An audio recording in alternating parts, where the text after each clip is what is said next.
बीजामृत क्या है? बीजामृत कैसे बनाया जाए? किन किन फसलों के बीज शोधन के लिए इसका इस्तेमाल किया जाए? इसका इस्तेमाल कैसे किया जाए? जी हाँ, मैं पूजा यादव बीइंग ऑर्गेनिक से जैविक खेती और बागवानी में आपकी साथी। आज का टॉपिक है बीजामृत। दोस्तों, यदि आप मुझे पहली बार सुन रहे हैं तो मैं आपको बता दूं, बीइंग ऑर्गेनिक एक ऐसा चैनल है जिस पर जैविक खेती, बागवानी और वर्मी कंपोस्ट से जुड़ी हर जानकारी दी जाती है। यदि आप भी हमारी इस फैमिली का हिस्सा बनना चाहते हैं, जैविक खेती में अपना योगदान देना चाहते हैं, तो प्लीज़ हमारे चैनल को सब्सक्राइब कर लीजिए। और अगर इसी तरीके की जानकारी आप लगातार लेना चाहते हैं तो बेल आइकन को भी प्रेस कर दीजिए। तो चलिए आज का टॉपिक शुरू करते हैं। बीजामृत क्या है? बीजामृत दोस्तों, जैसा कि इसके नाम से आप समझ जाएंगे कि ये एक तरीके से बीजों के लिए अमृत का काम करता है। इसे आप बीज शोधन भी कह सकते हैं। यहाँ पर हम घर पर बीजामृत तैयार करने की विधि देखेंगे कि हम कैसे घर पर बीजामृत तैयार कर सकते हैं सबसे बेस्ट क्वालिटी का, और उसके क्या क्या फ़ायदे होंगे। तो यदि मैं तैयार करने की बात करूँ तो हमें उसके लिए क्या क्या सामान लगेगा।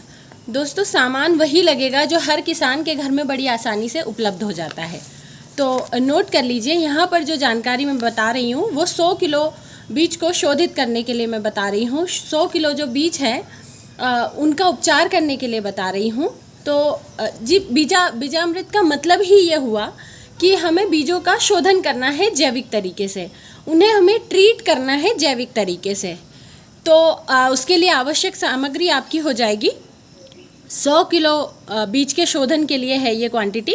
इसे आप अपने बीज की जो भी क्वांटिटी है उसके अकॉर्डिंगली मैनिपुलेट कर लीजिए, कम ज़्यादा कर लीजिए। कोई ऐसा हार्ड एंड फास्ट रूल नहीं है कि अगर 10 लीटर बोला है तो 10 लीटर ही होना चाहिए, कम ज़्यादा होगा तो भी चलेगा। यहाँ पर कोई नुकसान नहीं होगा उस चीज़ से। तो सबसे पहली चीज़ आपको लगेगी पानी। 20 लीटर पानी ले लीजिए। 5 केजी आपको देसी गाय का गोबर लगेगा। जी हाँ, कोशिश कीजिएगा देसी गाय का ही गोबर हो। 5 लीटर आपको गौमूत्र लगेगा, वो भी देसी गाय का ही लीजिए। और अगर देसी गाय नहीं है तो जिस भी गाय का आप गोबर ले रहे हैं उसी का गौमूत्र लीजिए। दोनों सेम ही गाय के होने चाहिए। फिर आपको लगेगी मुट्ठी भर सजीव मिट्टी, बरगद के पेड़ की ले लीजिए, जंगल की मिट्टी ले लीजिए। ऐसे स्थान की मिट्टी आपको लेनी है जहाँ पर कभी भी रासायनिक चीज़ों का उपयोग नहीं किया गया हो। और हमें लगेगा 50 ग्राम चूना। जी हाँ, यहाँ पर दोस्तों हम गोबर यूज़ कर रहे हैं जिसमें असंख्य बैक्टीरिया होते हैं, असंख्य मित्र कीट होते हैं, बहुत सी चीज़ें होती हैं जो हमारी सॉइल के लिए ज़रूरी है, जो हमारी मिट्टी को मजबूती प्रदान करती है। और अगर मैं गौमूत्र की बात करूँ तो ये एंटी फंगल का काम करता है, और भी इसमें कई ऐसे गुण होते हैं। सोचिए, जब हम गौमूत्र को पीकर अपना स्वास्थ्य ठीक कर सकते हैं तो ये बीजों के शोधन में भी कितना अच्छा काम करेगा। तो ये सारी आपकी चीज़ें आप इकट्ठी कर लेंगे। मैं एक बार रिपीट कर देती हूँ, आप भी नोट कर लीजिएगा। 20 लीटर आपको पानी लगेगा, 5 किलो आपको देसी गाय का गोबर लगेगा, 5 लीटर गौमूत्र लगेगा, 50 ग्राम चूना और मुट्ठी भर बरगद के पेड़ के नीचे की मिट्टी या सजीव मिट्टी जहाँ से भी आपको मिल जाए। तो ये हो गई चीज़ें जो आपको बीजामृत के लिए लगने वाली हैं। अब इसे बनाते कैसे हैं? बहुत आसान विधि है दोस्तों। पानी में सारी चीज़ों को अच्छे से घोल लीजिए। प्लास्टिक का बर्तन लीजिएगा, धातु का बर्तन मत लीजिएगा।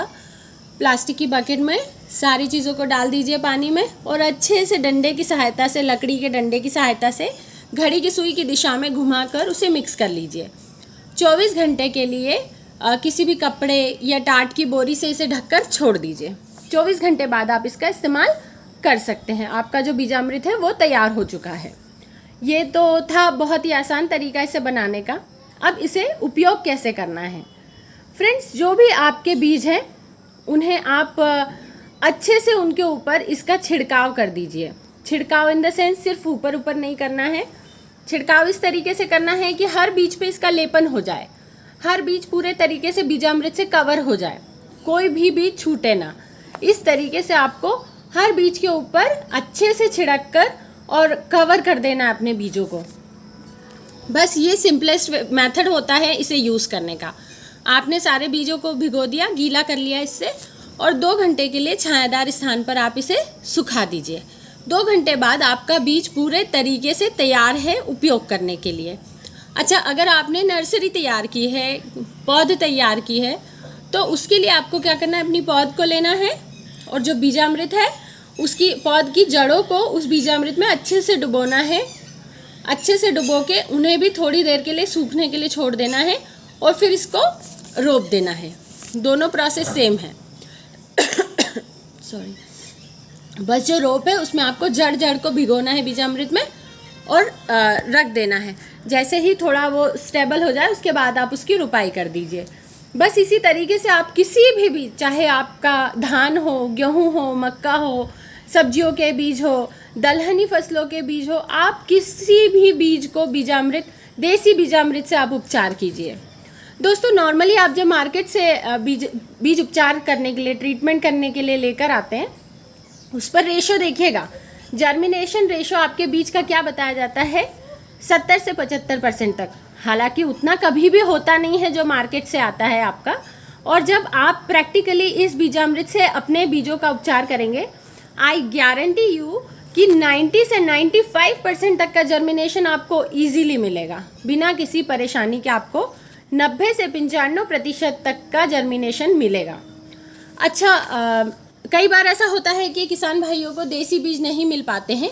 उस केस में वो हाइब्रिड बीजों का इस्तेमाल करते हैं। हाइब्रिड बीजों के इस्तेमाल में आपको क्या करना है, देखिए हाइब्रिड बीज जो होते हैं वो ऑलरेडी केमिकल ट्रीटेड आते हैं। सभी को पता है कि वो केमिकल से ट्रीट किए हुए आते हैं। उस केस में अगर आप सीधे उन्हें 100 कर देंगे बिना बीजामृत का उपयोग किए, तो उनके आसपास जो केमिकल लगा है वो हमारी मिट्टी में जाएगा। जाने अनजाने में हमारी मिट्टी को फिर हम नुकसान पहुंचा देंगे। तो चाहे आप हाइब्रिड बीज भी यूज़ कर रहे हो तो पहले आप उन्हें लाइए, अच्छे पानी से उन्हें धो लीजिए, फिर बीजामृत से उन्हें ट्रीट कीजिए, उनका बीज शोधन कीजिए और उसके बाद उपयोग कीजिए। तो आपका जो हाइब्रिड बीज है उसका भी आपको बहुत अच्छा जर्मिनेशन प्राप्त होगा। दोस्तों, इस एक सिंपल से स्टेप, बहुत आसान सी ये चीज़ है बीजामृत, बहुत ही सिंपल प्रोसेस है, लेकिन आपकी जैविक खेती में ना इसका बहुत इम्पॉर्टेंट रोल है। ये एक बहुत इम्पॉर्टेंट रोल प्ले करेगा आपके उत्पादन में। तो कभी भी आप इस चीज़ को इग्नोर मत कीजिए। मेरी सभी किसान भाइयों से दरख्वास्त है, रिक्वेस्ट है कि कोई भी फसल आप बिना बीजोपचार के मत लीजिए। जब आप बीजोपचार करते हैं ना, तो आपकी जो फसल है वो मृदा जनित बीमारियों से तो वैसे ही बच जाती है। तो आपका एक बहुत बड़ा हिस्सा नुकसान होने से आपने पहले ही क्योर कर लिया है, अगर आपने उसको बीजामृत से शोधन उसका कर लिया है। तो सबसे पहली चीज़ हो गई कि आप मृदा जनित बीमारियों से बच गए। दूसरी चीज़ हो गई कि आपके जो पौध तैयार होगी उसकी जो इम्यून सिस्टम होगा, रोग प्रतिरोधक क्षमता होगी, वो बहुत अच्छी होगी। तो छोटे मोटे वायरस को तो वो वैसे ही झेल जाएगा, कोई परेशानी नहीं आएगी। तो इस तरीके से आप हर एंगल से अपनी फसल को बचाने की कोशिश कीजिए। बीमारी आने से पहले उसके हर उपचार को तैयार करके रखिए और इसकी शुरुआत आप बीजामृत के उपयोग से ही कीजिए।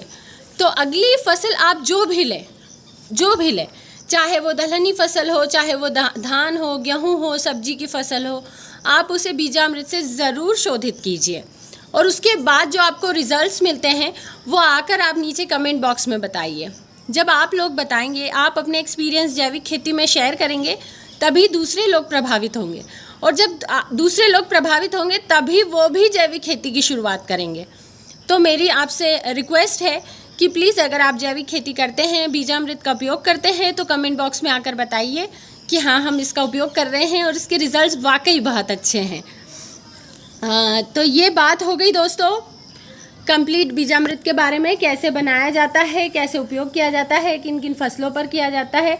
अच्छा, यहाँ पर एक इम्पॉर्टेंट चीज़ होती है कि आप कोशिश कीजिए कि आप 48 घंटों के अंदर आपने जो बीजामृत प्रिपेयर किया है उसका उपयोग कर लें। 48 घंटों के बाद अगर आप इसका उपयोग करते हैं तो इसके रिजल्ट्स उतने अच्छे नहीं होंगे। तो आपको बनाने के 48 घंटों के भीतर ही इसे उपयोग करना है। और जो बचा हुआ बीजामृत हो आप उसे फेंकिए मत, उसे अपने खेत में डाल दीजिए। वो बहुत अच्छी चीज़ है, वेस्ट उसे बिल्कुल भी मत कीजिएगा। तो अगर जो भी बीजामृत बचता है आप उसे वापस से अपने खेत में डाल दीजिए। अगर आपको इससे रिलेटेड कोई भी क्वेश्चन हो या और कोई फसल हो जिसकी आप जैविक खेती करना चाहते हैं, आपको जानकारी नहीं है, जानकारी का अभाव है, आप कमेंट बॉक्स में बताइए। हम पूरी प्रोसेस के साथ में हर चीज़ आपके साथ में शेयर करेंगे।